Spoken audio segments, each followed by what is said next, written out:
자, 이번 시간은 그 도시 및 주거환경 정비법상 그 정비 사업자를 차에서 시공자 선정 그리고 안전 진단에 대해서 학습할 수 있도록 그렇게 준비합니다. 자, 시공자 선정요.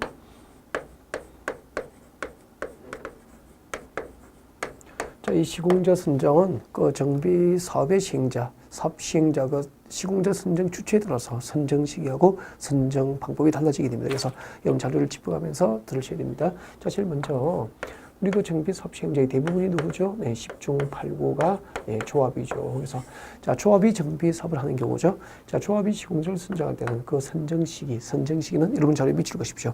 자, 조합은 자, 조합 설립 인가를 받은 후죠. 조합 설립 인가를 받은 후죠. 조합 설립 인가를 받은 후입니다. 자, 조합 설립 인가를 받은 후 이게 선정 시기가 되죠. 조합은 설립 인가를 받은 후에 조합총회에서 국토교통부 장관이 정하는 자, 경쟁 입찰 방법이에요. 경쟁 입찰의 방법으로 건설업자나 등록사업자 등을 시공자로 선정하는 이게 원칙이에요. 조합은 조합 설립 인가 후에 경쟁 입찰 방법으로 시공자를 선정해야 됩니다. 꼭 기억해 드릴 거. 경쟁 입찰 방법으로 시공자 선정해야 한다는 거죠. 네. 자, 근데 그 조합의 조합원이 100명 이하인 조합이에요. 100명 이하. 자, 조합원 수가 100명 이하인 조합은 네, 소규모 조합이 되죠. 자, 이렇게 중소규모 조합의 경우에는 이제 예외적으로 조합 설립 인가 후에 경쟁 입찰이 방법이 아니고요. 조합의 정관이 정하는 방법으로 시공자를 선정할 수 있죠. 그래서 자, 정비 사업조 조합이 시공자를 선정할 때는 설립 인가 후에 경쟁 입찰 방법으로 시공자를 선정하기 원칙이지만 예외적으로 네, 100명 이하인 조합원 숫자가 100명 이하인 조합은 정관이 정하는 방법으로 시공자 선정을 할 수 있다. 그렇게 정리하시면 돼요. 그리고 우리가 도시환경 정비 사업이죠.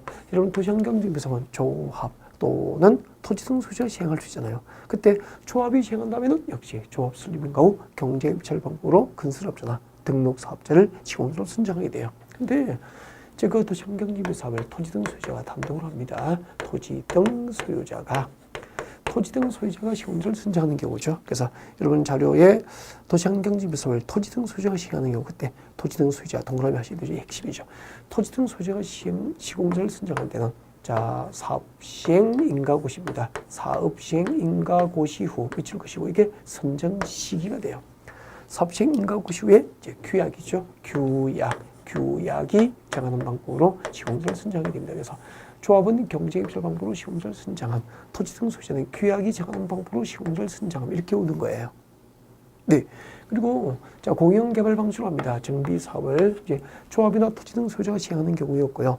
나머지 이제 공영 개발이죠. 누가 하는 거죠? 그렇죠. 시장 군수죠. 자, 시장 군수가 직접 정비 사업을 하거나 아니면은 시장 군수가 주공등, 주택공사 등이죠. 한국토지대공사와 지방공사, 주택공사 등 또는 아니면 뭐 지정개발자를 지정을 한 경우죠. 이때는 사업시행자 지정고시입니다. 사업시행자 지정고시 후 자, 여기서 사업시행자 지정고시 후 여러분은 미칠 것이 됩니다. 사업시행자 지정고시 후 네, 건설업자나 등록사업자를 시공자로 선정하게 되죠. 자, 건설업자나 등록사업자를 시공자로 선정하는데 자, 이 경우에는 즉 시장구수 등이 이제 주택 시공자를 선정하는 경우죠. 이 경우에는 이제 주민대표이나 토지 등 소유자 전체 회의에서 네, 시공자를 추천할 수 있어요. 시공자를 추천할 수 있고, 자, 주민대표 회의나 토지 등 소유자 전체 회의에서 시공자를 추천하면은 이 추천한 자를 선정해야 한다. 그렇게 됩니다. 그래서 조합은 경쟁 입찰 방법으로 시공자를 선정하기 원칙인데 조합원 숫자가 100명 이하인 작은 조합은 네, 정관이 정하는 방법으로 시공자를 선정할 수 있죠. 그리고 토지 등 소유자는 사업 시행 인가를 받은 후에 규약이 정하는 방법으로 토지 등 시공자를 선정하게 되고요. 시장공사 직접 정비 사업을 하거나 주택공사 등 또는 지정개발자를 지정해서 하는 경우에는 사업 시행자 지정고시 후 주민대표이나 토지 등 소유자 전체 회의에서 시공자 추천할 수 있고 추천이 있으면 그 추천한 자를 선정하는 방법으로 시공자 선정이 이루어지게 되는 거죠. 세 가지만 보면 되는데 조합은 경쟁 입찰, 토지 등 소유자는 규약이 정하는 방법, 그리고 시장 구수 등은 추천한 자를 선정하는 방법으로 시공자 선정이 이루어지게 되는 겁니다. 이 세 가지 핵심 키워드, 경쟁 입찰, 규약, 추천 그렇게 되는 거예요. 아셨죠? 네. 자, 여기까지가 시공자 선정이었고요. 조심해야 될 것은 조합이나 토지 등 소유자가 시공자를 선정할 경우에는 주민대표이나 토지 등 소유자 전체회에서 시공자 추천을 할 수 없고요. 또 추천한 자를 선정할 수 없다는 것을 주의하셔야 되죠. 시험 이렇게 된다고. 조합은 조합 설립인가 후 경쟁 입찰 방법으로 시공자를 선정하여야 하나. 여기까지 맞죠? 네. 조합은 조합 설립 인가를 받은 후에 경쟁 입찰 방법으로 시공자를 선정해야 한다. 다만 주민 대표이나 토지 등 소유자 전체회에서 시공자 추천을 하는 경우 그 추천한 자를 선정해야 한다. 그럼 틀리게 되잖아. 그죠? 그래서 이 추천을 조합이나 토지 등 소유자가 시공자 선정할 때 추천을 붙이면 틀리게 됩니다. 오직 시장구수나 주택공사 등 또는 지정개발자가 시공자 선정할 때만 추천한 자를 선정할 수 있다는 것을 아셨으면 좋겠습니다. 그 다음에 이제 안전진단이죠. 안전진단인데 여러분 그 안전진단 우리 그 도시및주거환경정비법상 정비사업이 모두 몇 개가 있죠? 6개가 있죠. 주거환경개선사업과 주택재개발사업과 주택재건축사업과 도시환경정비사업과 그리고 주거환경관리사업과 가로 주택 정비사업 이렇게 6개의 정비사업이 있죠. 그 6개 정비사업 중에서 안전진단 결과에 따라서 사업 시행 여부가 결정되는 게 딱 하나 있습니다. 뭐죠? 그렇죠. 주택 재건축이에요. 그러니까 지금 그 여러분이 살고 계시는 아파트 있죠. 그 아파트 재건축하려면은 무엇이 필요하죠? 안전진단이 필요하고요. 이 안전진단 결과에 따라서 이제 사업 시행 여부가 결정이 되는 거예요. 네. 자, 이렇게 됩니다. 자, 안전진단 과정이 어떻게 이루어지는지 대략적으로 좀 설명을 하겠습니다. 여러분, 그 안전진단은 그 우리 정비법상 그 서울에서 어떤 아파트 재건축하려면은 서울시 정비기본구역으로 뭘 지정한다 그랬죠? 그렇죠. 정비예정구역 지정하면서 그 다음에 이 예정구역은 언제쯤 정비계획을 할 거다라고 계획이 되어 있어요. 2017년 9월에 정비계획을 할 거예요. 이렇게 계획이 되어 있죠. 이 정비예정구역별 재건축 사업의 정비예정구역별 정비계획 수립 시기에 도래하면은 관할 시장구수는 그 아파트 재건축 사업 시행 여부를 결정하기 위해서 뭘 해야 되죠? 안전진단을 실시해야 한다. 이렇게 됩니다. 그래서 안전진단을 실시해야 될 사유가 있어요. 실시사유. 금방 말씀드렸죠? 네. 정비예정구역별 주택 재건축 사업의 정비예정구역별 정비계획 수립시가 도래했거나 이렇게 일정한 사유가 있으면은 그 재건축 사업 시행 여부 결정 등을 위해서 관할 시장구수가 안전진단을 실시하게 되죠. 자, 이렇게 할 수도 있고요. 그 다음에 이제 그 안전진단 실시를 일정한 요건을 갖춰서 요청하는 경우가 있어요.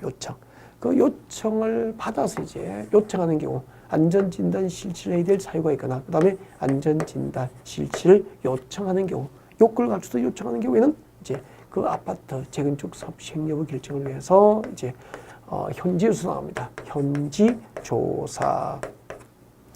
안전진단 실시 요청을 하면은 일정한 요건을 갖춰서 안전진단 실시를 시장구수에 요청하면은 시장구수는 현지조사를 나가서 진짜 그 건축물, 그 아파트가 재건축을 해야 될 정도로 구조 안전성 문제가 있는지 현지조사를 하고 그 결과를 토대로 해서 안전진단 실시 여부를 결정해요. 안전진단 실시 여부를 결정을 해서 그 결과를 요청한 자에게 안전진단 실시 요청을 한 날로부터 30일 내에 요청자에게 안전진단 실시 여부 결정 사실을 알려줘야 돼요. 자, 이렇게 안전진단 실시해야 될 일정한 사유가 있거나 그 다음에 요청이 있을 경우에는 현지조사하고 그 현지조사 결과를 토대로 재건축 사업, 아파트 재건축 사업 시행 여부 결정을 하기 위한 안전진단 실시 여부를 결정하게 되죠. 자, 안전진단 실시하기로 결정이 되면 이제 전문기관 안전진단 실시를 할 수 있는 전문기관에다가 안전진단 실시를 의뢰합니다. 의뢰를 하게 되고, 자, 안전진단 실시 의뢰를 받은 안전진단 기관에서 안전진단을 실시하게 되죠. 안전진단을 실시하고 그 결과 보고서를 시장군수에게 제출합니다. 시장군수에게 제출해요. 시장군수에게 결과 보고서를 제출하게 되죠.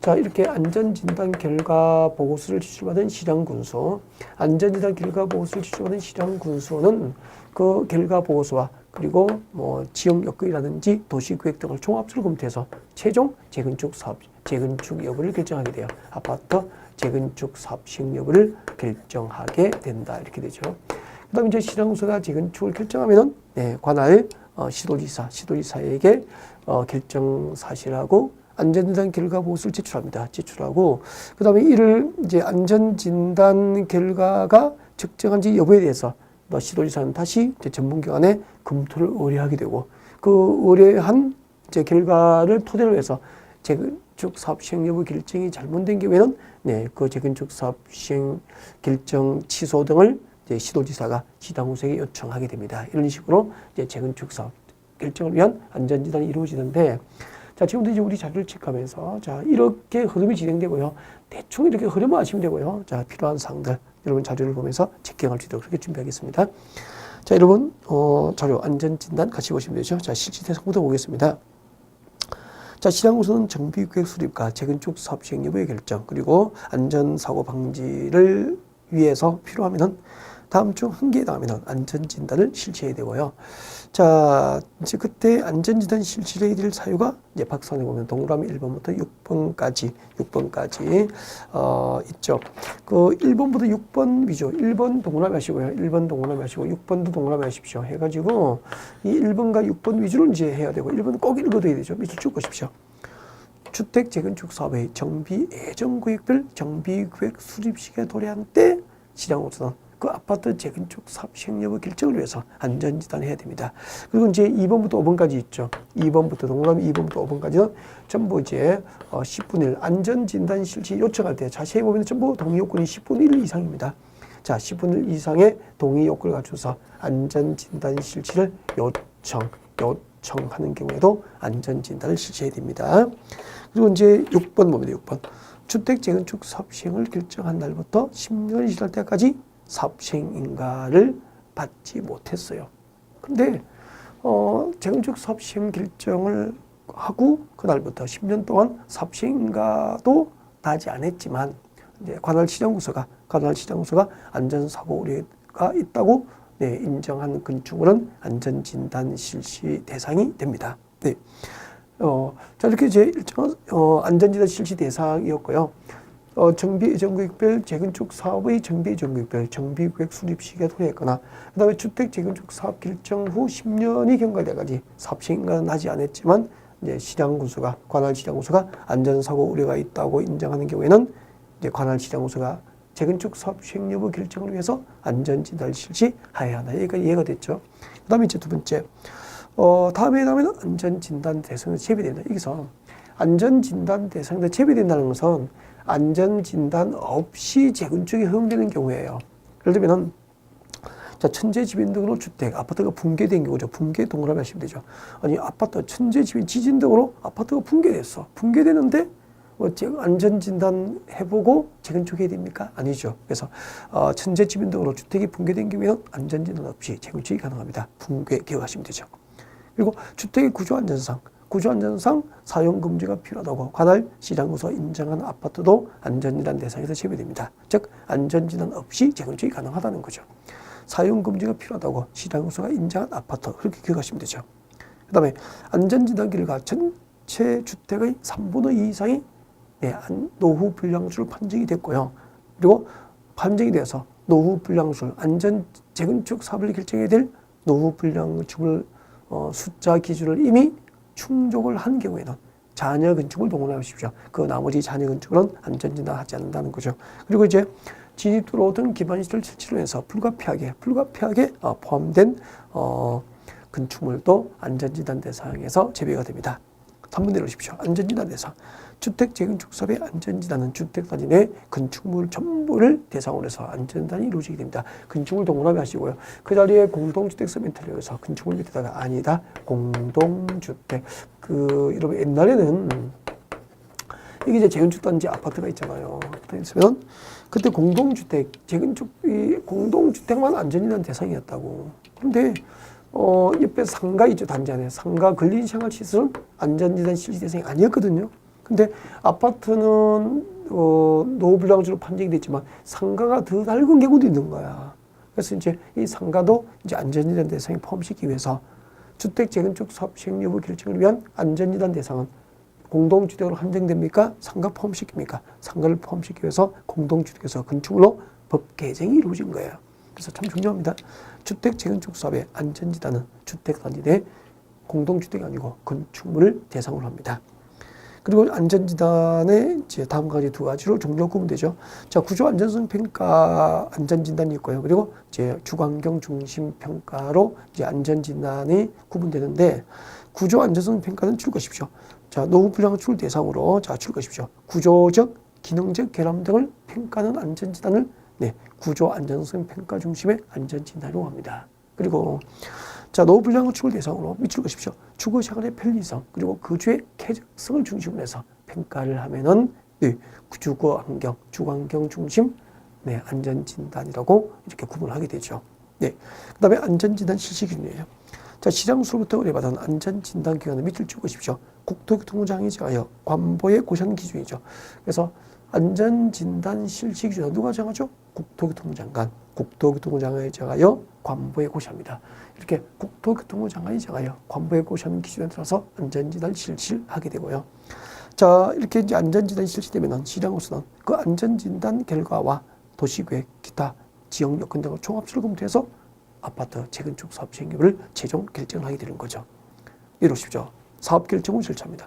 자, 이렇게 주택 재건축 사업이 안전진단 결과 재건축 사업이 결정되면은 시장으로서는 그 정비구역 수립과 재건축 사업 시행을 결정한 경우에는 지체 없이 상급 시도지사에게 결정 내용과 안전진단 결과 보고서를 제출하게 됩니다. 안전진단 결과 보고서를 제출받은 시도지사는 필요한 경우 한국시설안전공단 또는 한국건설기술연구원에 안전진단 결과 적정성 여부에 대한 검토를 의뢰할 수 있고요. 그 검토 결과에 따라서 시도지사는 시장구세에게 재건축 정비구역 수립 결정이나 재건축 사업 시행 결정 취소를 요청할 수도 있습니다. 여기까지가 재건축 사업 시행 여부 결정을 위한 안전진단이었습니다.